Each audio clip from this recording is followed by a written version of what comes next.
You don't broadcast the slaughter of 10 million humans and expect a negotiation. The Coranth thought it was a display of power. They thought we would break. Instead, they woke up a species that had spent its entire history perfecting the art of absolute destruction. Welcome to the harvest. Admiral Thomas Kincaid sat in the dark. The only light in his quarters bled from the wall-sized monitor, casting a harsh, flickering blue glow across his exhausted face.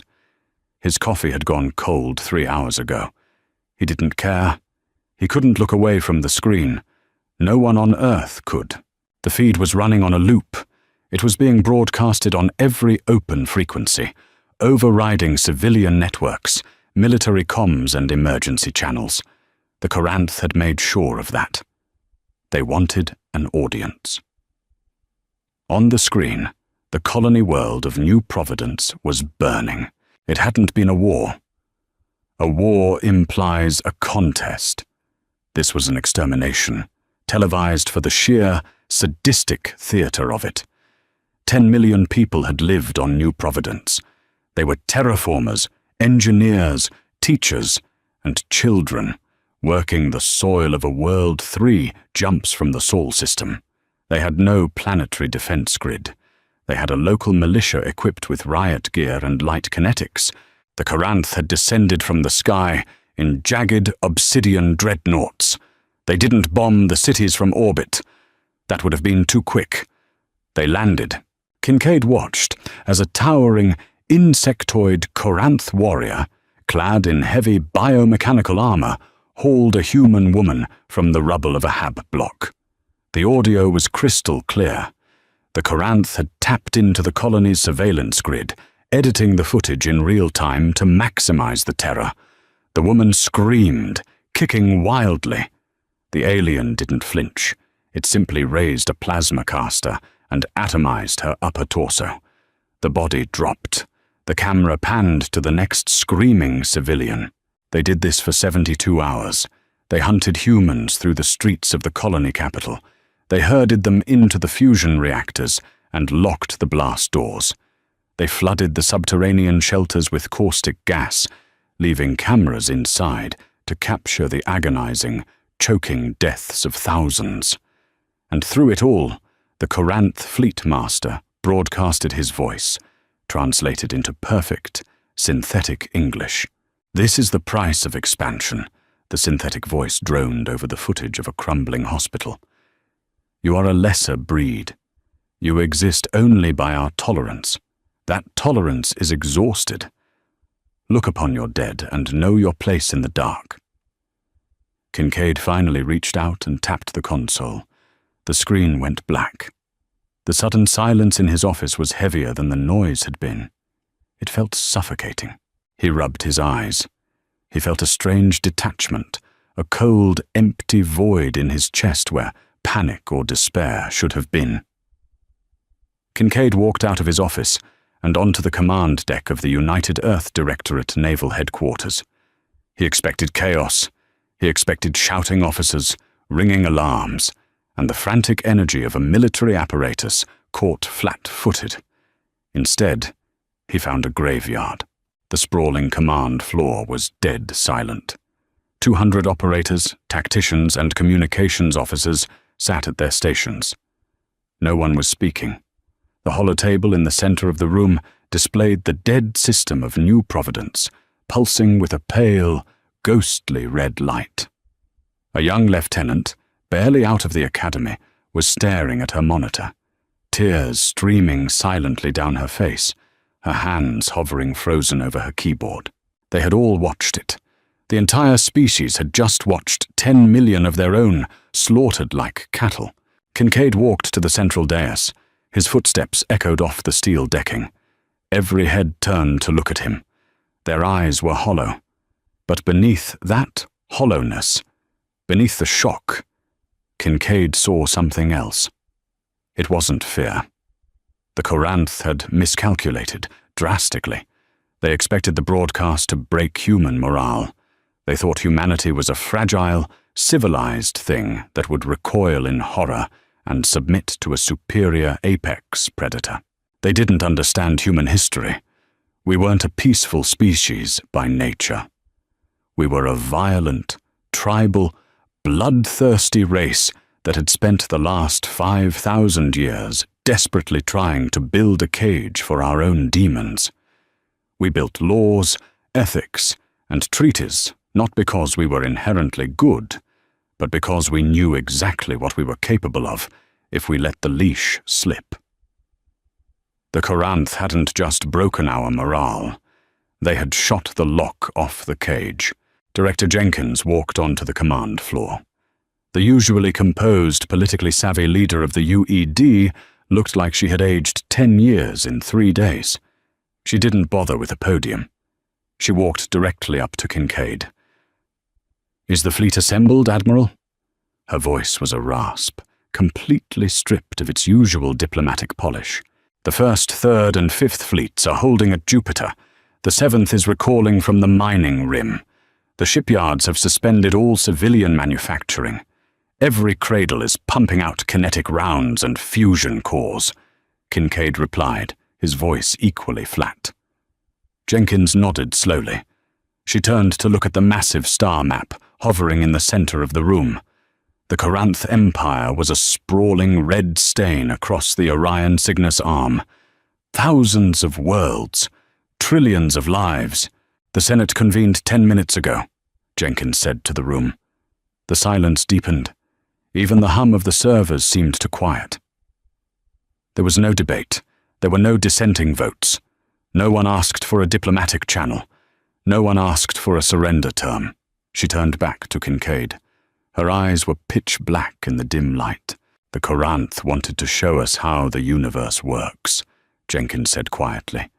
"They wanted to show us that the strong do what they can, and the weak suffer what they must. Let's show them that they are right." Kincaid straightened. "Your orders, Director?" "No rules of engagement, Admiral," Jenkins whispered. "No ground invasions, no prisoners, no treaties. I don't want their worlds. I don't want their resources. I want them gone. Erase them." "Understood," Kincaid said.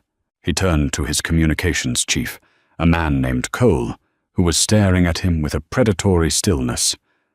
"Cole, signal the fleets. Spin up the dark matter drives. We jump in 1 hour." The UNS Carthage did not look like a vessel of exploration. It was not painted white. It had no sweeping, aerodynamic curves, and it featured 0 observation decks. It was a 3-mile-long slab of depleted uranium and titanium armor, built around a spinal-mounted magnetic accelerator, capable of firing a solid tungsten slug at a fraction of the speed of light. It was ugly. It was brutal. It was the vanguard of human wrath. Kincaid stood on the bridge, his hands clasped behind his back. The air smelled of ozone, stale sweat, and machine oil. The crew worked with a terrifying mechanical efficiency. There was no chatter, only the soft staccato clicking of keypads and the low, throbbing hum of the fusion reactors deep within the ship's belly. "Jump calculation complete, Admiral," the navigation officer reported. "Target is Taurus 9, Coranth border world, primary staging ground for their outer fleets. Estimated population, 3 billion. "Execute," Kincaid ordered. The stars on the primary view screen stretched into infinite white lines, and then the universe tore open. The transition back to real space was violent. The Carthage shuddered, its armor groaning as it punched a hole into the Taurus system. Behind it, the fabric of space tore again and again. 300 human warships bled into the system, arraying themselves in a flawless, predatory crescent. Taurus 9 hung in the void ahead of them. It was a massive industrial world, choked with orbital shipyards, defense platforms, and a massive civilian population working in the hives below. "Contact," Cole said, his voice flat. "Multiple Coranth signatures. 24 heavy cruisers moving to intercept. Orbital defense platforms are powering weapons." Kincaid didn't blink. "Let them." On the view screen, The Coranth fleet broke formation, racing toward the human line. They were aggressive, confident.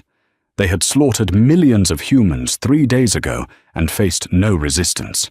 They expected another massacre. "Incoming transmission, Admiral," Cole said. "Open frequency, audio only." "Put it on," Kincaid said. The bridge speakers crackled, and the guttural, clicking language of the Coranth filled the room, swiftly followed by the synthetic translator. "Human vessels. You have entered the sovereign territory of the Coranth hegemony. Your ships will be disabled, and your crews will be broadcasted across your dying worlds as we peel the meat from your bones. Power down your drives and prepare for boarding." A cold, dead smile touched the corner of Kincaid's mouth. They still thought this was a war of dominance. "Admiral, should I open a channel for response?" Cole asked, his hand hovering over the comms board. "No," Kincaid said. "Words are for peers. Target the orbital platforms. Tell the destroyers to screen us from their cruisers. The Carthage and the dreadnoughts will focus on the planet." "Targeting," the tactical officer said. "Spool the spinal mounts," Kincaid ordered. Deep within the ship, the massive magnetic coils began to whine. The sound vibrated through the deck plates, traveling up Kincaid's boots and into his teeth. The lights on the bridge dimmed as the capacitors drained the reactors, feeding localized stars worth of energy into the guns. "Spinal mounts at maximum yield," Tactical reported. "Tungsten rods loaded in the chambers." Kincaid looked at the green jewel of Taurus 9 on the screen. 3 billion lives. A week ago, the thought of what he was about to do would have made him vomit. Now, all he saw was the woman on New Providence, screaming as her torso was melted away. "Fire," Kincaid said. The Carthage violently bucked backward. A streak of blinding white light ripped through the vacuum of space. It was joined by 100 others as the human dreadnoughts fired in unison. There was no sound in space, but the visual was apocalyptic. The tungsten rods, 12 meters long and traveling at Mach 200, slammed into the Coranth orbital defense grid.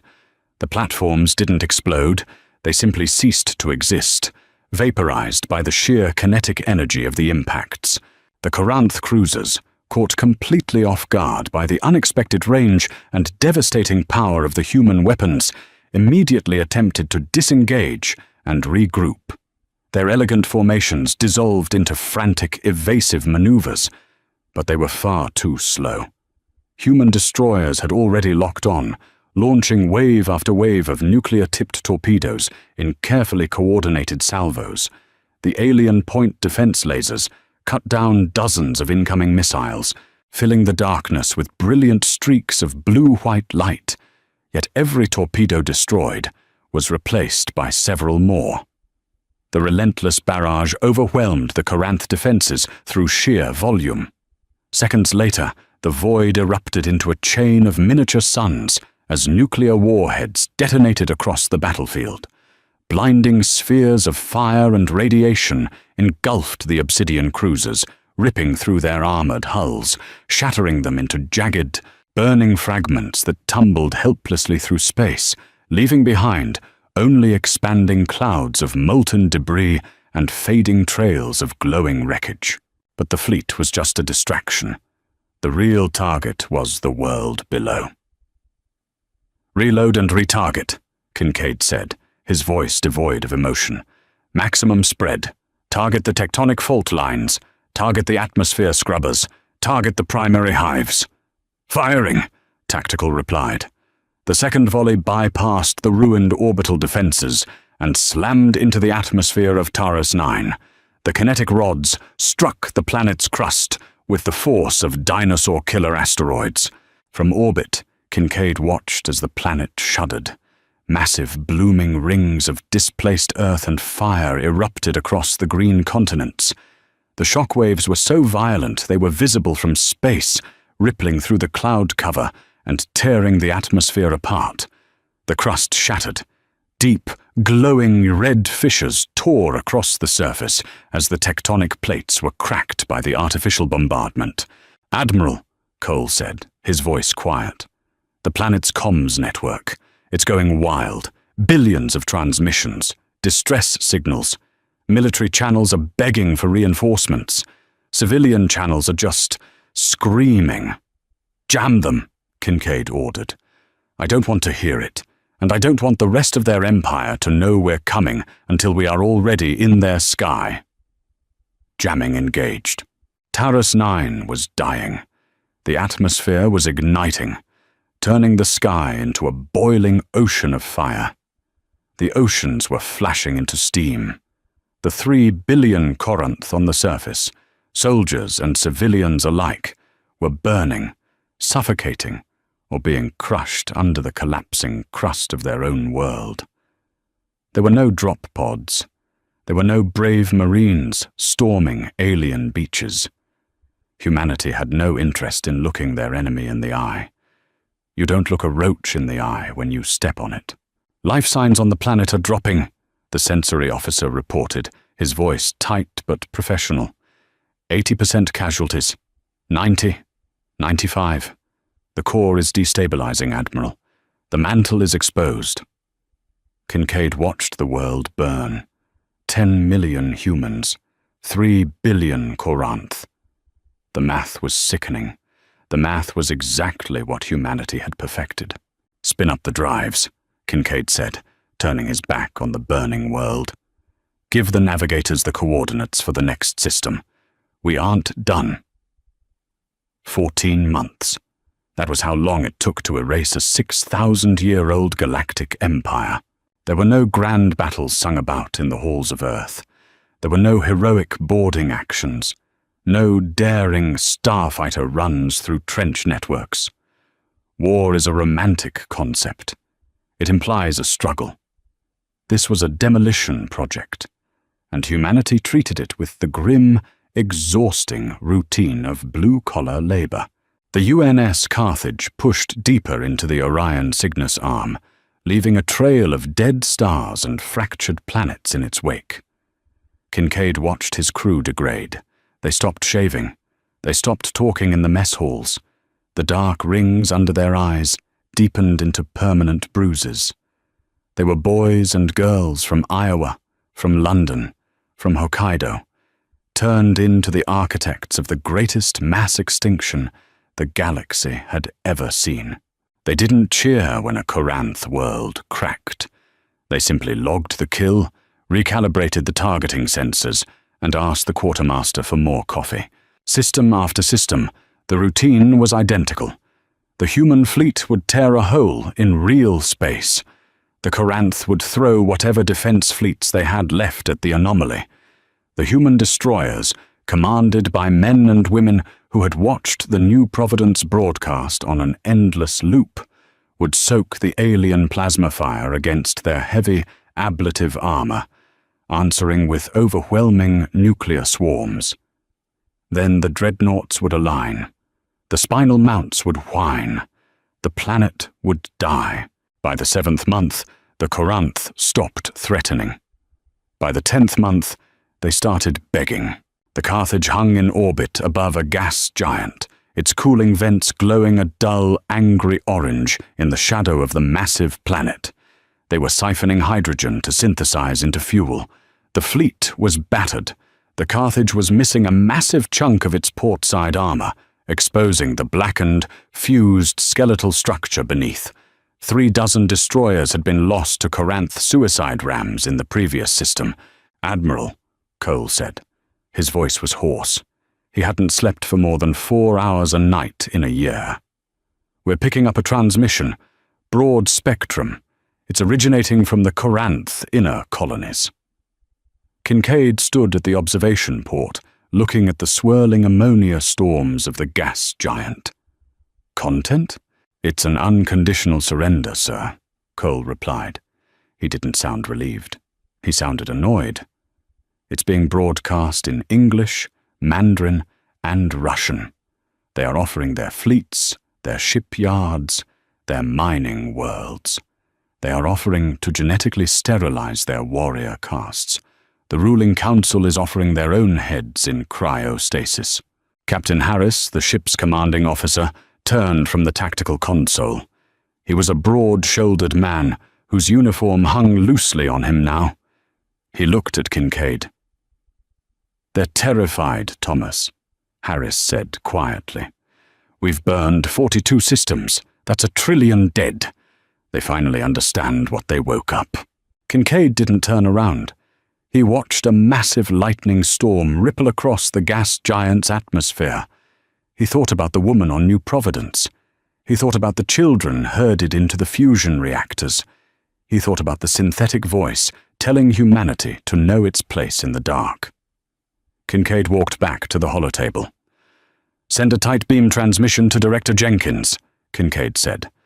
"Tell her the enemy is attempting to open diplomatic channels." Cole tapped the console. He waited 30 seconds. The response arrived. "Director Jenkins replies, 'Admiral.'" Cole read the screen. "Message reads, 'I am not a diplomat. You are not an ambassador. Proceed with the harvest.'" Kincaid nodded. He felt nothing. The cage was open and the monster was out, feeding. "Log it," Kincaid ordered. "Navigations. Spool the drives. Set coordinates for the Coranth core worlds. We bypass the outer defensive lines. We're going straight for the throat." The Carthage shuddered as the dark matter drives engaged. The human fleet, a battered, blackened armada of scarred metal and radioactive exhaust, tore into the slipspace continuum. They left the surrender broadcast hanging in the void, unanswered. Coranth Prime was a fortress. It did not orbit a star. It was a rogue planet, dragged into the center of a dense nebula and surrounded by an artificial Dyson swarm of solar mirrors and defense platforms. It was a mechanical hive world, heavily fortified, heavily populated, and heavily armed. 3,000 Coranth dreadnoughts waited in the dark. It was the absolute pinnacle of their civilization's military might. When the human fleet translated into the system, they didn't adopt a crescent formation. They formed a spear. The Carthage took the point. The nebula's purple gas instantly ignited into a swirling firestorm of plasma and kinetic tracers. The Coranth fought with the feral, desperate panic of a cornered animal.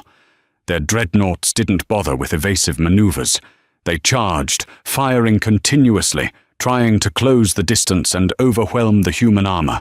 "Shields are failing on the port side," Harris shouted over the klaxons. Sparks showered from the ceiling as a near miss warped the bridge decking. "Hull temperature is critical. We're taking heavy kinetic impacts." "Hold the line," Kincaid said. He gripped the tactical railing. "Push through them. I want us in high orbit." The human fleet bled. Cruisers were cored by alien plasma lances, their reactors detonating and taking nearby Coranth ships with them in blinding spheres of hard radiation. The vacuum was choked with debris, freezing coolant, and the shattered husks of thousands of ships. But the spear didn't break. It pushed forward, grinding through the alien armada through sheer, stubborn attrition. "We have orbit!" Navigation screamed. "Main thrusters are failing, but we are locked in the gravitational pull." Coranth Prime filled the view screen. It was entirely encased in dark metal, glowing with trillions of artificial lights. It was a monument to a species that believed it owned the stars. "Admiral, priority channel override," Cole yelled. His console was flashing red. "They forced a connection. It's him." Kincaid knew exactly who him was. The Fleet Master. The voice from New Providence. "Put him on screen," Kincaid ordered. The view screen flickered. The image of the planet was replaced by the towering, insectoid form of the Coranth Fleet Master. His heavy biomechanical armor was scarred. One of his 4 mandibles was missing, leaking a dark, viscous fluid. The arrogance was gone. The cold, reptilian certainty that had defined the New Providence broadcast was entirely absent. He looked exhausted. He looked broken. "Human," the synthetic translator rasped. The voice was erratic, glitching as it processed the aliens' panicked pheromones. "You have won. Our fleets are ash. Our worlds are cracked. You have taken your vengeance tenfold. Cease your fire. I offer my life. I offer my species into servitude. We will build your ships. We will mine your worlds. Do not do this. There are 80 billion souls on this world. They are innocent of new providence." The bridge of the Carthage fell silent. The klaxons still blared. The deck still shook from the ongoing orbital battle, but the crew stopped. They looked at Kincaid. 80 billion lives. The sheer weight of the number was suffocating. Kincaid stared at the alien on the screen. He studied the frantic twitch of its remaining mandibles. He remembered the cold detachment with which this creature had vaporized a screaming woman. He remembered the broadcast. "Look upon your dead and know your place in the dark." Humanity had looked upon their dead, and they had learned exactly where their place was. "There is no innocence," Kincaid said. His voice was a flat, dead calm that chilled the blood of everyone on the bridge. "There is only biology. You showed us the rules of this universe. We are just following them." Kincaid turned to Tactical. "Sever the connection." The screen flickered back to the metal world of Coranth Prime. "Captain Harris," Kincaid said, his voice echoing in the quiet bridge. "Deploy the tether." Harris swallowed hard. He nodded. "Deploying the tether. God forgive us." The Carthage wasn't just a kinetic artillery platform. It was a tugboat. From the ventral bays of the massive dreadnought, a series of diamond nanotube cables fired into the void. They didn't target the planet.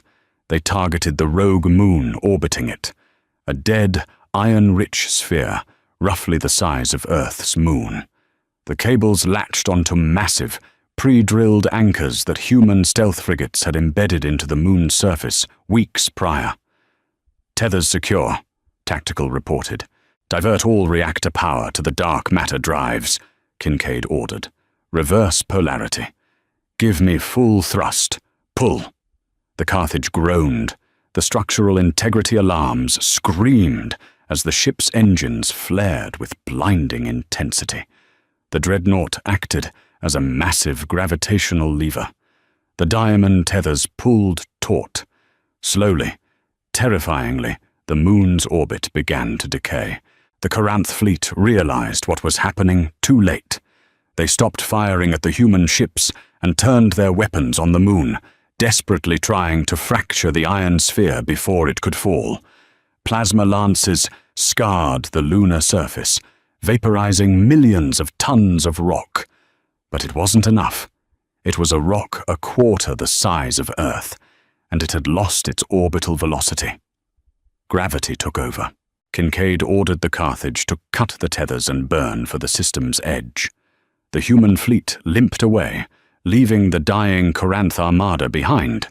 From the safety of the system's edge, Kincaid watched the feed. The iron moon hit Coranth Prime at 60,000 miles an hour. There was no explosion. Not at first. The sheer kinetic force of the impact defied visual comprehension. The metal crust of the hive world simply liquefied. A shockwave of molten iron and pulverized steel rippled outward, traveling at hypersonic speeds across the surface. Within 3 minutes, the shockwave met itself on the opposite side of the planet. The crust shattered. The mantle erupted. 80 billion lives were extinguished in the time it took Kincaid to pour a fresh cup of coffee. The planet didn't explode into asteroids. It became a roiling, miniature star of liquid rock and burning atmosphere. Kincaid took a sip of his coffee. It tasted like ash. "System is silent, Admiral," Cole whispered. "No comms, no distress beacons, nothing." Kincaid looked at the burning sphere on the monitor. The Coranth were gone. The Orion Cygnus arm was quiet. Humanity had answered the broadcast. They had shown the universe the monster they kept locked in the cage. But as Kincaid stared into the dead, black void, a terrible realization settled heavily into his chest. The Coranth were dead. The war was over.